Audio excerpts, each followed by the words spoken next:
Yes, ni ndani ya maktaba moja hivi ya kujisomea ndani ya chuo. Kuna binti huyu hapa anaitwa Dia, yuko na kula zake msuri anajisomea. Uchovu ulimshika, akaona ngoja atulize akili kidogo. Akainama zake chini kulala kama nusu saa hivi. Muda ulikatika kidogo. Kuja kushtuka hivi, alimwona mvulana fulani hivi ambaye anamzimia kinoma yani. Yaani wenyewe kizungu anasemaga crush. Binti akimwonaga tu huyu jamaa akili zinaruka, mapigo ya moyo yanadunda 7 mara 70. Yaani anaweza asiwaone wote, akamwona yeye tu. Yaani kiufupi mrembo alishapagawaga na huyu jamaa. Akimuona tu anapata ka feeling fulani hivi.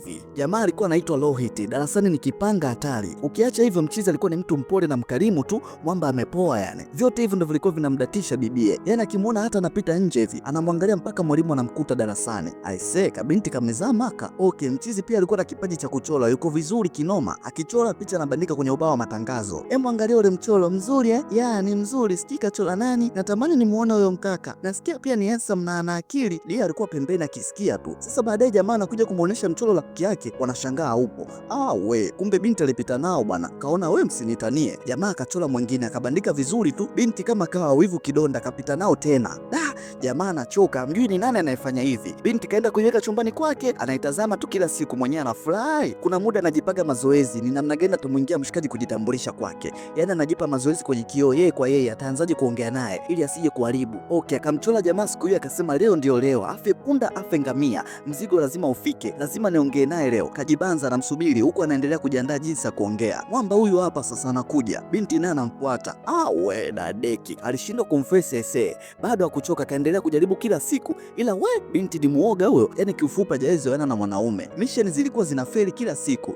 Binti wa watu walikuwa na mawazo tu kila siku. Mapenzi yanamtesa ise. Uwezi amini, hadi akilala na muota kana kwamba kashapata gia kuongea naye na kujenga naye mazoea mpaka mahusiano. Okay, siku hiyo akaona ngoja atumie gia kumrudishia picha zake ili apate nafasi ya kuongea naye. Alijua ni wapi ana kipindi leo. Akaenda kumsubiri nje ya darasa hilo ili akitoka tu amfuate. Muda unazidi kwenda, watu wanatoka ila jamaa hajatoka bado. Binti akaendelea kusubiri na kusubiri mpaka jioni, jua likazama. Ila wapi, mwamba hakuwepo. Kesho yake akaamua mfuate mwanadarasa wake na jamaa kumuulizia, "Samahani, naitwa Dia Swaru. Ninahisi picha za mmoja mwanadarasa wenu."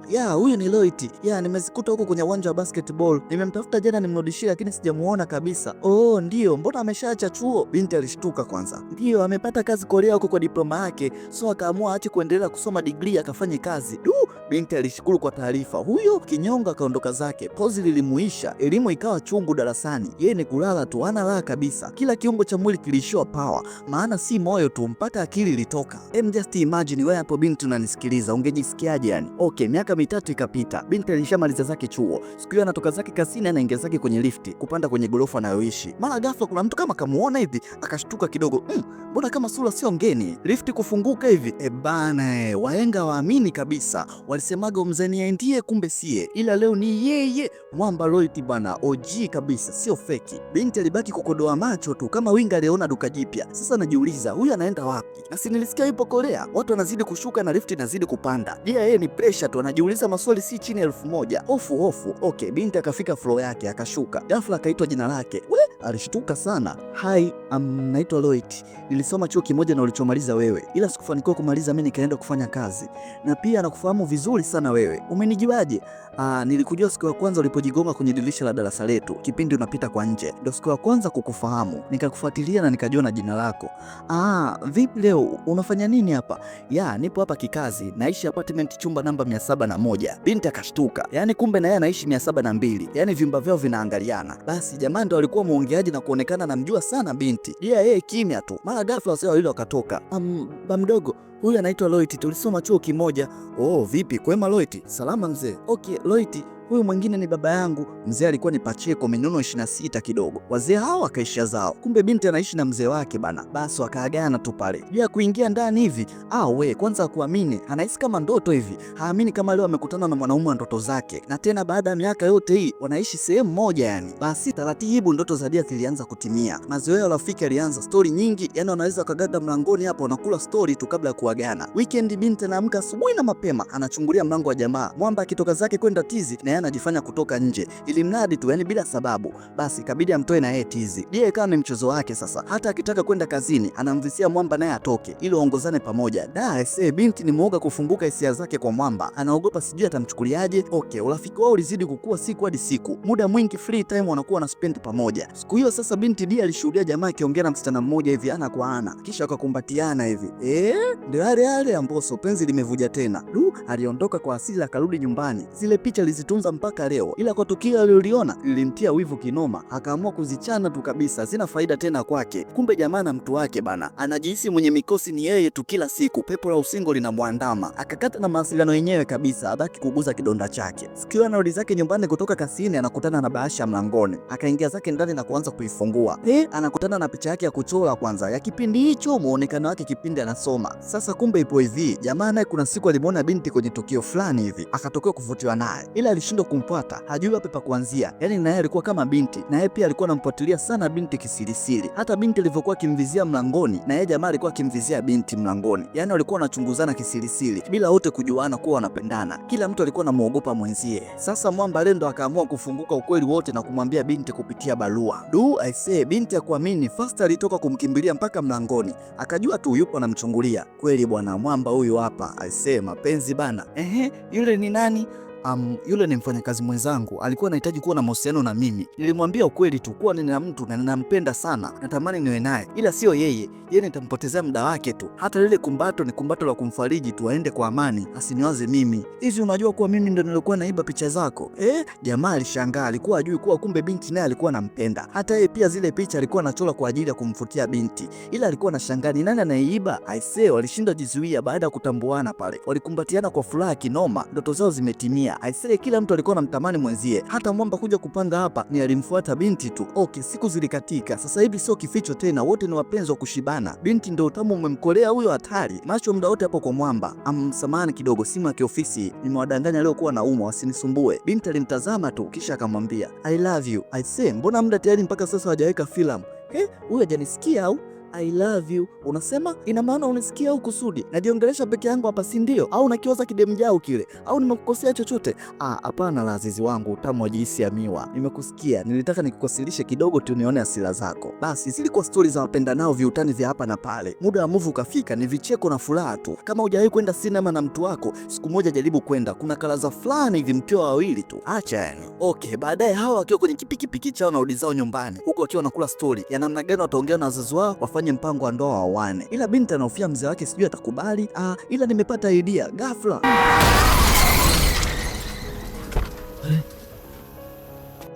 Walipata ajali mbaya sana baada ya kugongana na gari. Kila mtu alidondoka upande wake katikati ya barabara.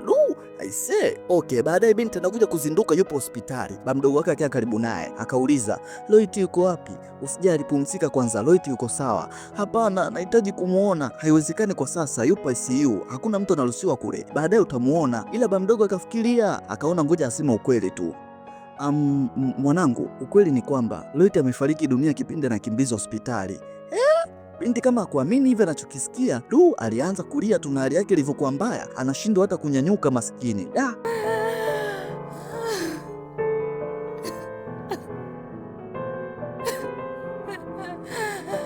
Baadaye akalitoa mwili wa Loiti ili amuone kwa mara ya mwisho. Ni kweli bana, jamaa alifikia vibaya kichwa na kufariki dunia. Binti aliendelea kubaki hospitali na kuendelea na matibabu, bado hakuwa na nguvu za kunyanyuka. Baada ya siku kadhaa alipona na kurudishwa nyumbani. Anabaki kukitazama tu chumba cha mshikaji. Ndio hivyo tena, sasa maisha yakawa ni ya stress tu kwa Dia. Kuna muda anajizulu mwenyewe ukutani bila sababu. Kiufupi hakuona raha yoyote ile duniani. Baba zake walishauriana Dia akakae kwa shangazi yake kwanza huko kwa muda. Kubadilisha mazingira kunaweza msaidia kuweka akili yake sawa kidogo. Alipokelewa na binamu yake wa kike vizuri tu, lakini bado hakusaidia kitu. Muda mwingi anajitenga na mwaza tu jamaa. Siku hiyo akiwa ametulia hivi, mara simu ikaita. Kupokea hivi ni binamu yake. Dia, uko wapi?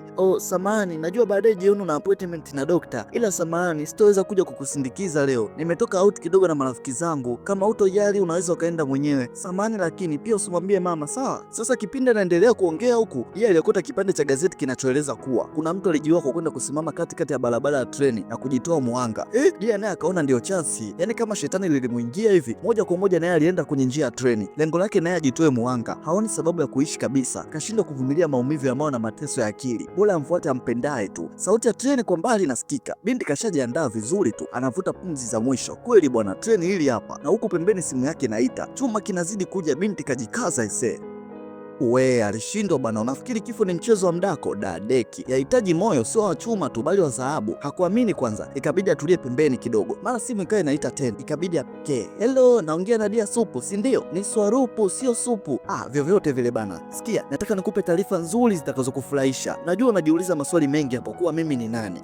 Huyu jamaa ni nani? Okay, masaa kadhaa aliyopita binti alivyokuwa akielekea zake kwenda kujiua, kuna mwamba alipishana naye anaongea na simu. Ghafla katokea kibaka kampola mkoba binti. Mtu wa kazi huyo mbio. Yule jamaa sasa ndio akawa anamfukuzia kwa nyuma. Mwisho aliupata ule mkoba. Ila kurudi eneo la tukio, binti hayupo, haonekani kabisa. Sasa kumbe huyu jamaa aliyempigia ndo aliyemuokolea mkoba wake. Alipata vitambulisho vyake ndani ya mkoba, akapata namba ya simu ndo akampigia. Bahati nzuri binti simu alikuwa nayo mkononi, hakuchukuliwa. Okay, niambie tukutane wapi mrembo, nikurudishie mkoba wako ana kwa ana. Sihitaji hilo begi, baki nalo tu. Na naomba usinipigie tena, sawa?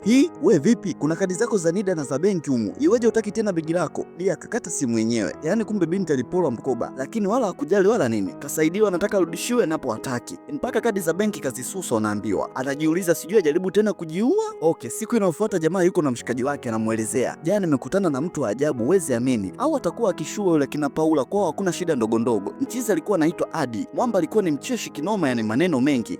Alafu nilisahau kukuambia mwanangu. Bi mkubwa leo anakuja kutoka Molo huko. Kachukua basi la usiku. Anakuja kwa ajili ya makongamano ya kiafya kama wiki 2 hivi. Kipindi stories zinaendelea, jamaa aliona boda fulani vikali dukani. Zile wanazopendaga Wahindi zile. Anavyoishikashika sasa, chuma kimetulia, ila sasa mpa ndo kipengele. Yani pesa ana. Okay, siku inayofuata katika hospitali moja hivi, jamaa alikutana na bi mkubwa wake. Ni daktari amekuja mjini kwa ziara maalum. Wanamuita Dr. Lakshmi. Sasa huyu bi mkubwa sio mama yake mzazi na Adi, bali ni aunti yake aliyemlea tokea upo mdogo, tokea wazazi wake walipofariki. Ila jamaa kashazoea kumuita mama. Okay, ngoja niingie kazini kidogo, tutakutana baadaye. Sawa anti mama, nitakuwa maeneo ya karibu hapo nje mpaka utapomaliza kazi. Okay, bye. Sasa kipindi jamaa anatoka kasikia nesi anaita Dia Swaru. Akashtuka kidogo.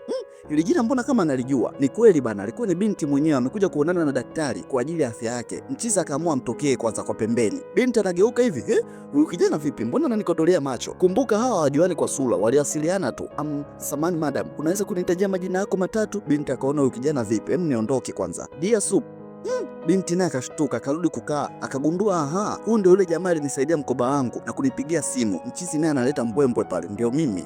We mdada, niambie, ulikuwa busy kiasi gani mpaka ukakataa mkoba wako mwenyewe na kuzima simu kabisa? Au ulikuwa unafikiria na mimi ni mwizi? Au ulikuwa unafikiria na mimi nataka nikutapeli? Dia alikaa kimya tu, kumjibu kitu. Basi samahani kama nakukwaza na maneno yangu. Okay, naomba unisubiri hapa nikakufuatia mkoba wako nyumbani, sawa? Mchizi kweli alifuata mkoba wa binti na kurudi nao, ila wapi, binti tayari kashaondoka zake. Jamaa alichoka ise. Baadaye alikutana na bi mkubwa wake. Hao wanarudi zao nyumbani. Stori kidogo huko wanapiga zao mahindi ya kuchoma ya moto moto. Halafu bi mkubwa, kuna kitu nataka nikwambie. Unakumbuka jana nilikwambia kuwa nimeona pikipiki fulani hivi nikaipenda kinoma? Ndio, nilitumia picha yake. Sasa nataka ninunue ile. We pesa unatolea wapi? Kazi zako mwenyewe unajua za kuungaunga, uwinga mwingi, bado unajitafuta wewe. Usijali bi mkubwa. Mshahara wangu wa mwisho wa mwezi huu nitaongezea na mkopo nitakaokopa. Zeni nitanunua tu. Bi mkubwa akupenda kitendo kile. Yaani jamaa kikipenda kitu basi atafanya juu chini akinunue. Haijalishi kinauzwa kiasi gani. Bi mkubwa akamkatalia asinunue. Baadaye akapita nje lile duka. Jamaa akamwomba bi mkubwa akaichie kitu kidogo. Adi, usiweke oda bana, maana wewe najua akili zako. Usijali mama, naenda kuicheki vizuri tu. Jamaa akaingia tena kuicheki ile chuma. Aisee anaitamani. Excuse me sir. Mwamba anageuka hivi anashangaa wahudumu wamesimama mbele yake. Hongera bosi. Hii pikipiki ni yako kuanzia sasa. Mshikaji aelewi yani. Usijali ni yako hiyo. Mama yako ameshailipia tokea jana. Jamaa kugeuka hivi ni kweli bwana. Kumbe bi mkubwa alikuwa anamzingua tu asinunue. Kumbe alishanunulia kwa siri. Aisee jamaa alisikia kidogo. Ona upendo wa mama huo. Nani kama mama? Mama ni mama hata kama hajakuzaa. Maisha yaliendelea. In short bi mkubwa alikuwa anampenda sana Adi kama mwanae kumzaa. Jamaa naye alikuwa na vituko, huyo mcheshi sana. Muda wote anamfurahisha anti mama wake. Okay, siku moja Adi akiwa na rafiki yake wakaingia zao sinema kucheki movie. Si unajua sinema tena, taa uwaga zinazimwa. Unabaki mwanga wa screen tu pale mbele. Movie inakuja kuisha hivi. Kumbe pembeni yake alikopo Dia bana. Kuja kushtuka hivyo wanatazamana. Jamaa mijicho ilimtoka. Binti kimya tu. Mchiza akamuuliza, "Vipi, unaendeleaje? Si ulikuwa unaumwa?" Kwanza samahani. Hivi nimekukosea nini wewe binti? Yaani nimetenda wema kwako badala ya kunishukuru, wewe kila siku unanikimbia. Kweli wahenga wako sahihi. Tenda wema nenda zako. Binti akamjibu, samahani sana, mi siko sawa yani. Ndiyo nakuona tu unaonekana, ila mi siwezi kukaa na mali ya mtu, kwangu sio mbali na hapa, twende ukafuate mzigo wako. Binti akakubali. Jamaa sasa akawa anaendelea kumpigisha stori tu pale, achangamke asiye kanuna tu muda wote. Baadaye akatoka nje. Mchizi muda wote anaongea yeye tu amalizi, binti yupo kimya tu. Mtabasamu hata kidogo basi. Maisha yako hivyo, maisha matamu bana. Hakuna maisha matamu duniani, labda kwa upande wako maisha yamejaa matatizo na maumivu tu. Jamaa akagundua huyu binti inaonekana kuna jambo lilimkuta, ndio maana yuko hivi muda wote. Mchizi akamwambia binti kuna sehemu anataka ampeleke kwanza. Binti akagoma. Jamaa akambembeleza sana, mwisho akakubali. Mwamba akili zake mbili kweli yani, alimpeleka binti makaburini, akamwambia unaona watu waliolala hapa, hawa ndo wanaishi bila matatizo wala maumivu. Cheki walivyolala, wametulia wenyewe. In short iko hivi, kama bado unapumua katika hii dunia, basi jua matatizo hayakwepeki. Kadri unavyojaribu kuyakimbia ndio yanakufuata. Cha msingi ni kujua unayakabili vipi pindi yanapokuja na sio kuyakimbia. Na pia kusinge kuwepo na matatizo, basi tusingejua umuhimu wa furaha. So mwisho wa siku inabidi ufurahi tu na kusahau matatizo uliyopitia, sababu huwezi jua ufurahi leo, kesho kuna matatizo mengine yanakuja. Dunia utaiona chungu hii. Yani Mwamba aliongea maneno fulani hivi yalimuingia sana binti, kama kumpa moyo fulani hivi, sababu jamaa aligundua kuwa kuna kitu huyu binti anapitia. Dia akaamua muelezee stori yake ya maisha yote alomkuta. I say, yani kwa hiyo ulitaka utoe uhai wako kwa kuwa umempoteza mtu umpendaye. Ashukuriwe Bwana wa mbinguni kukulinda mpaka sasa. Ila jua kitu kimoja, ukitaka kuishi maisha ya amani tena, basi kubali yote uliyopitia kama ni sehemu tu ya maisha. Usipinge nafsi yako, kubali uhalisia, kubali kuwa ameshaenda. Najua ni ngumu, ila inabidi ukubali uanze kuishi maisha yako mapya. Mchizi alikuwa anatema misumari ya moto hiyo kwa binti, yani kama anamwagia spiriti kwenye kidonda. Inauma sana, ila haina budi, ndio dawa hiyo. Dia ni kweli, ikabidi akubali alichoambiwa. Siku kadhaa mbele, binti anakurupuka usingizini, simu inaita. Kupokea hivi ni mtaalamu Adi. Niko nje ya nyumba yenu hapa, njoo. Kufanya nini? We njoo kwanza. Jamaa akakata. Binti akaamua atoke, anamkuta akili mbili huyo hapa anamsubiri na bike yake. Adi, nieleze unanipeleka wapi? Tulia hapo mama, ni surprise, mbona una haraka hivyo? Kiufupi sasa hivi alishakuwa marafiki kidogo. Naomba please usinipeleke tena makaburini usiku, naogopa mwenzio usiku huu. Mchizi alimpeleka mpaka sehemu fulani hivi, chocho ya Manzese iliyojitenga kidogo. Binti kuangalia hivi anakuta kikundi cha watu mbele wamevaa vinyago, wameshikilia na bango. Aisee, kumbe ilikuwa ni siku ya kuzaliwa ya binti bana. Yani hata yeye mwenyewe alikuwa hana mpango, kajilalia zake tu, ila Mwamba alikusanya marafiki zake na kumfanyia surprise dia. Happy birthday ya Tuyu ikaimbwa pale, watu wakakata keki na kula pale, ilikuwa ni furaha kinoma. Baadaye Mwamba akamrudisha binti mpaka kwao, wamepakana miezi shuga usoni kama watoto. Basi Mchizi anamfurahisha binti tu pale. Dia akamwambia, nashukuru sana Adi, nashukuru sana, sijawahi kufanyia tukio kama ulionifanyia wewe leo hii, umenifanya leo nijihisi wa kipekee sana. Usijali mrembo, mbona jambo la kawaida tu, shida yako ushazoea kujifungia ndani, sasa jiangalie kwanza, ukiingia ndani humo watakukimbia. Hapana bana, kwanza ndani hakuna mtu yoyote, nipo peke yangu leo, wote wametoka wameenda harusini. Kama utojali karibu ndani nikuandalia hata kahawa. Msela naanzaje sasa kukataa ofa? Hapa angekuwa vijana wenzangu wa hovyo wa kibongo ndo angesema yes. Basi binti aliandaa kitu cha kahawa ya karafuu pale, wakawa wanakunywa huko wanakula stori. Aisee, kahawa tamu hii, kakufundisha nani kutengeneza? Mmeo atakuwa na faidi kweli mapishi yako. Nani kakwambia mimi nataka kuolewa?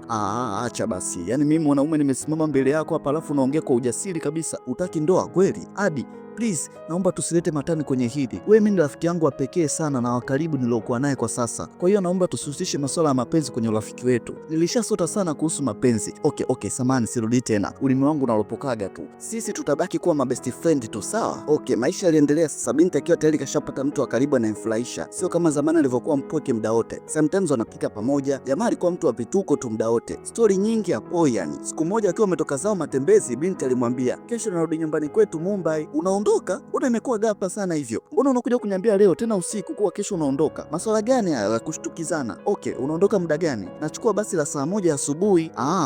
Acha basi nikutakie heri basi. Nimefurahi sana kuwa na wewe kipindi chote hiki. Ukirudi huko usiwe na mawazo tena kama mwanzo, sawa? Hakikisha unakula vizuri, unatabasamu na pia usinisahau mimi." Basi binti akampatia na jamaa zawadi ya miwani pale, aonekane bisho kidogo. Yani hapo ukimwangalia Msela tayari moyo wake ulishaanza kupenda binti kitambo tu. Leo inamuuma kwa ndani kusikia binti anarudi kwao. Basi wakaagana pale. Mchizi huyo hata nguvu ya kuendesha boda alikosa, akawa na ikokota tu. Usiku wa manane, akili haiko sawa kabisa yani. Hana la, akaona ngoja mtuangie simu bi mkubwa wake kwanza. Wewe vipi? Mbona usiku wote huu? Kuna nini? Vipi? Kuna shida? Hamna bi mkubwa, nipo sawa kabisa. Nimejisikia tu kukupigia niongee na wewe. Kwani bado umelala? Hapana, nacheza rede. Haya, niambie, najua tu uko sawa. Shida nini? Hamna, basi ni vile Tudia anarudi kwao. Nimemzoea sana, so lazima nipoe kidogo. Natamani hata endelee kukaja hapo hata siku moja tu. Bi mkubwa anamsikiliza tu. Tayari tayari kashajua hapa ni nini kinachoendelea kwa kijana wake. Sikia sasa, kama yeye kesho anarudi kwao Mumbai, kwa nini usisafiri naye ukaja mpaka hapa Tarakia nyumbani, yeye akaendelea na safari, uone hapo utakuwa ushaipata hiyo siku moja uliokuwa unahitaji kuwa naye. Msela akaona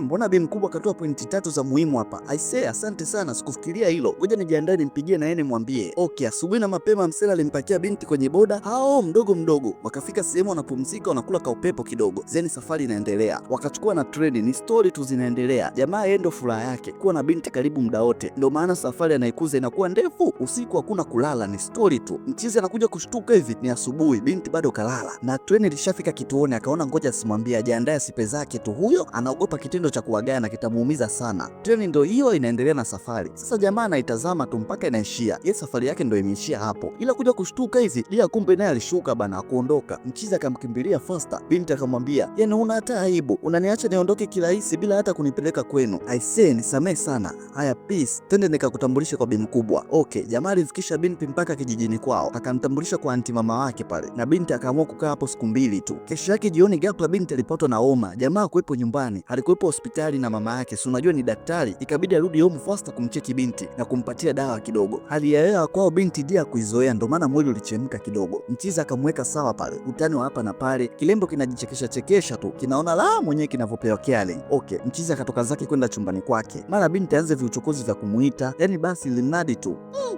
michezo hii. Usiku wa manane mwamba unazana napata usingizi, basi unatokea wapi? Kwa mfano asubuhi mchizi anaongea na mama yake, ampe ushauri, anaanzaje kumchana ukweli binti kuwa anampenda na walishaikiana hadi kwenye urafiki wao kuna kuhusisha mapenzi. Binti hataki kabisa kusikia habari hizo, bado ana maumivu moyoni mwake. Sasa kijana wangu, mbona unakuwa muoga hivyo kama simba asiyekuwa na meno? Haijalishi mlikubaliana nini, usiogope, wewe mweleze ukweli tu. Yani jamaa dume zima, ila yeye kila kitu lazima aombe ushauri kwa mama yake, anaogopa kukataliwa, sijui hajawahi kuwa na demu huyu. Okay, baadaye kidogo tu binti akatoka ndani, hadi baba yangu amenipigia na niulizia niko wapi mpaka sasa, inabidi niondoke asubuhi hii. Msela akakubali tu kinyonge, yani ndo alitaka mwambie ukweli hapa, ila ndo hivyo tena. Binti naye akaingia ndani kujiandaa, ila na mawazo kinoma yani kuna kitu hapa. Haya sasa, kashajiandaa zake tayari kwa safari, jamaa msindikize. Wakafika kituo cha bajaji, wakamkuta mtoto wa Clemens Mwandambo anasoma zake gazeti. Oya, vipi hadi msela wangu kitambo yani? Ya harakati tu rafiki yangu, huyu anaitwa Dia, tuaishi kidogo kituo cha treni hapo. Hamna noma rafiki yangu. Hao safari ikaanza mpaka kituo cha treni, kila mtu yupo kimya yani, kuna jambo analiwaza. Okay, usisahau kunywa na dawa zako hizo, nilikuwekea kwenye begi sawa? Binti anaitekia tu, basi tabasamu kidogo huku anaangaliana tu, basi wakaagana pale, kila mtu akawa na mwanza mwenzie kwa upande wake. Walishindwa jizuia bwana. Hapa sasa wahili ndipo na kutuchota akili zetu, yani kwao mapenzi yana nguvu kuzidi nguvu ya kesi ya uhaini Bongo. Walijikuta wamevutana kama sumanku, jamaa alikuwa anashindwa kufunguka, kumbe binti naye alishampenda bana. Ndio yale yale ya Timbulo, domo lake lilikuwa zito mpaka binti naye kaja kujifungua kwake bana. Basi vimaneno vya aibu pale na vicheko pale vilitawala, fulu kukumbatiana. Baadaye jamaa alirudi nyumbani kwa mama yake, fulu shangwe yani kashaupoa. Sasa makubaliano alikuwa ni hivi, ni kwamba binti aende kwao kwanza, maana baba yake alikuwa kimhitaji sana, zeni baadaye atarudi waweke mambo sawa, wakatambulishane kwa wazazi na swala ndoa yafuate. Mioyo tayari ishakubaliana. Bas, kuna nini tena? Okay, jioni binti alifika mpaka kwao, akagonga mlango. Ghafla akasikia ameitwa kwa nyuma hivi. Kugeuka nyuma hivi, la haula la kuacha.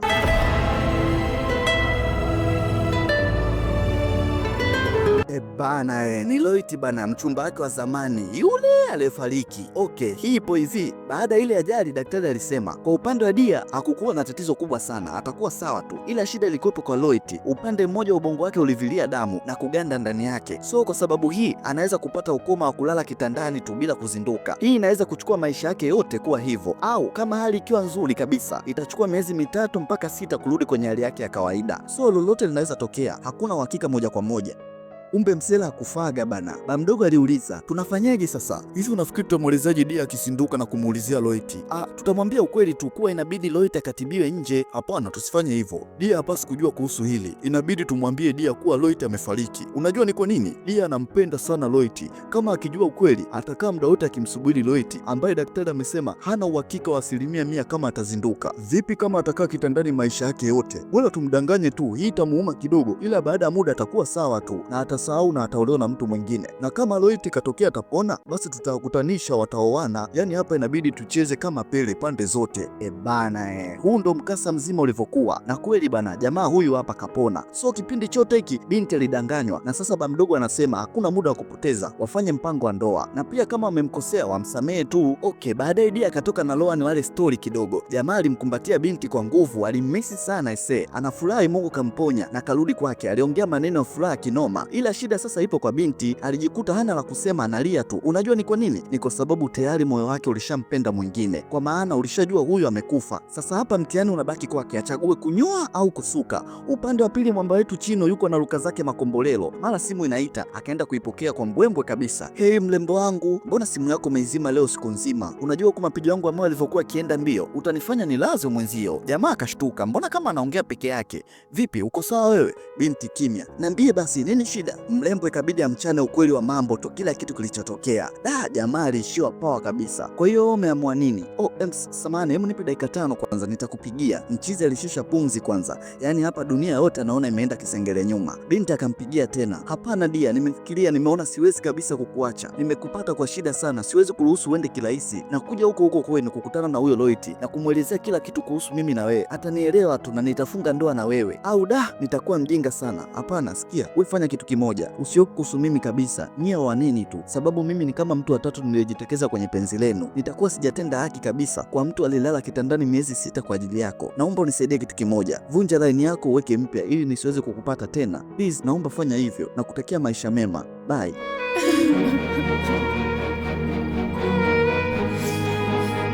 Bana, mwamba akaamua kuchukua maamuzi magumu ya kiume, asikwambie mtu, inauma sana. Msela sasa maisha yake akaanza kuwa ni stress tu, yani kapokonywa tonge la biliani mdomoni, lazima ikuume. Mjini palimshinda, karudi zake kwa mama yake. Mama anafika, anashangaa jamaa kalala zake chini, ikabidi amwamshe pale. Mchizi anaonekana macho ya kulia kabisa. Haya, ikabidi akae naye na bi mkubwa wake pale, amchane kila kitu. Ni wiki 2 sasa zishakata. Mama akamwambia, basi kijana wangu, inabidi ukubali tu kumwacha ende zake, sio riziki tena, utakuwa sawa tu, na pia najivunia maamuzi ya kiume uliochukua. Ila jamaa anasema, mama, mimi nilisema kwa hasira tu, kiufupi bado natamani kuwa naye. Mama akaona shauri yako, utajitafutia matatizo, bora umsahau tu. Mara kidogo jamaa anapigiwa simu. Hello Adi, mimi ni Smisa, binamu yake Nadia, unanikumbuka? Ya, ndio. Okay, sawa, sababu ya kukupigia hapa, nilikuwa nakupa mwaliko wa ndoa ya Dia. Wewe kama best friend yake usikose kuja, sawa? Jamaa sasa anashtuka, alizani masiala, kumbe kweli binti anaenda kufunga ndoa hivyo. Okay, sawa, haina shida, nitakuja harusini. Ya, fanya hivyo uje, maana usipokuja wakifunga ndoa tu wanaenda Singapore, itakuwa ngumu tena kumuona Dia.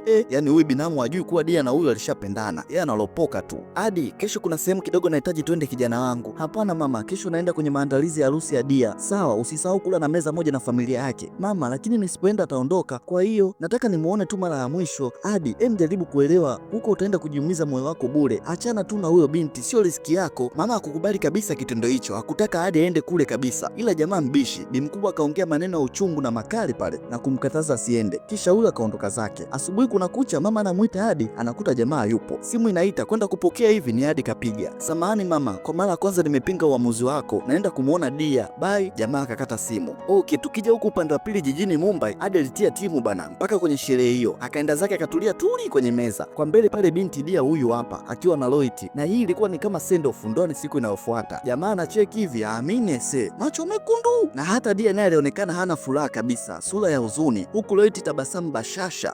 Jamaa alishindwa kuvumilia, huyo akainuka zake kuondoka. Mara ghafla kabinamu mcharuko aka hapa. Wow, Adi umekuja kweli? Ndio umevaaje sasa hivi? Okay, ushaenda kumpa mkono Dia pale mbele? Hapana, nitaenda baadaye.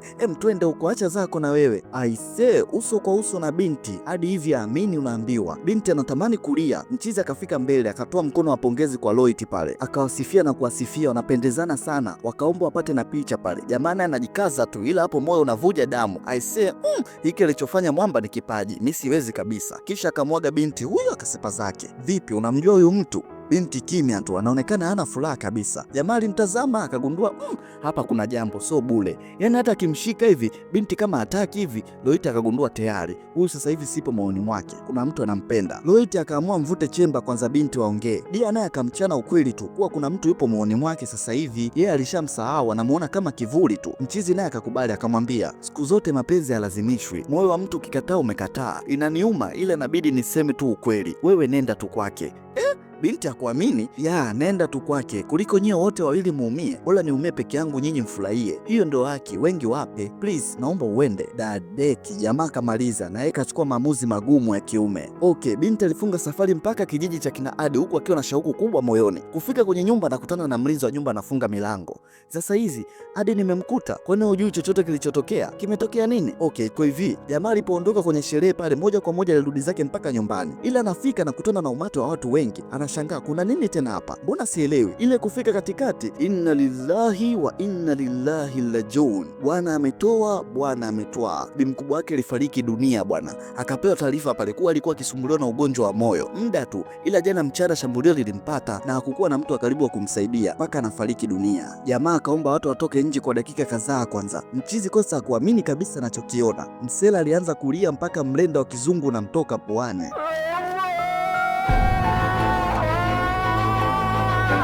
Aisee, hayo maumivu yake msiba uombee kwa jirani tu. Alijuta sana kwa nini kumsikiliza mama yake, sababu anajiona kama yeye ndo chanzo ya yote haya. Mchizi alilia na kulia mpaka kulia tena. Hii sasa ndo stori anayopewa Dia ya juu kilichotokea. Akauliza hadi sasa yuko wapi? Ikabidi sasa uanze msako kumsaka jamaa, maana aliondoka kusikojulikana. Binti kila sehemu kumuulizia wapi, hayupo. Binti alihangaika sana sehemu zote anazozijua mpaka inafika jioni Mchizi ajulikane alipo. Baadaye akakutana na bajaji mmoja hivi, akaambia wapi alipomuona jamaa. Mchizi alikuwa zake kwenye njia ya treni, ukajitenga peke yake. Ni majuto tu, anajutia kujiona mwenye hatia na kifo cha mama yake aliyemlea, na plani zake hapa amekuja kujitoa uhai tu, hakuna alichobakiza duniani. Binti huku njiani anaomba na kuomba amuwai salama. Msela kashaza milia hivyo, dunia ishakuwa chungu. Mara ghafla binti huyu hapa kafika, akamuita jamaa. Kugeuka hivi anamuona Dia. Akuamini ase, anataka mfuate hivi ghafla.